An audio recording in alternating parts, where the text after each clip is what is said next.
ஏஎம்ஹெச்ன்னு சொல்கிற இந்த lab test வந்து ரத்தம் மூலியமாக கண்டுபிடிக்கக்கூடிய ஒரு டெஸ்ட்டு.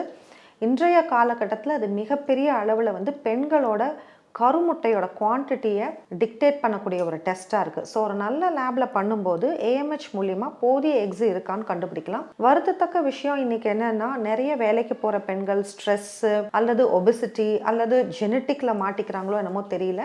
நிறைய பெண்கள் வந்து இன்றைக்கி சின்ன வயசில் even at age of 25 low ஏஎம்ஹெச்சோட பார்க்குறோம். ஸோ அப்படிப்பட்டவங்களுக்கு நாங்கள் வந்து நாலேஜ் கொடுக்குறோம். இந்த மாதிரி கருமுட்டைகள் குறைவாக இருக்கிற காரணத்தினால ஒன்று உங்கள் கருமுட்டைகளை எக் ஃப்ரீஸ் பண்ணிக்கோங்க, அல்லது நீங்கள் வந்து மேரேஜ் பிளான்ல இருக்கீங்கன்னா it is better to plan marriage ஏர்லின்னு. ஸோ மோஸ்ட் இம்பார்ட்டன்ட் ஒரு பெண் குழந்தை பெற்றுக்கிறதுக்கு வந்து ஏஜ், அண்ட் எஸ்பெஷலி ஒரு சின்ன ஏஜ்லேயே அவங்களுக்கு ஏஎம்ஹெச் ரொம்ப லோவாக இருக்குன்னா குழந்தையின்மைக்கு அது ஒரு மிகப்பெரிய சவாலாக போய் நிற்கும்.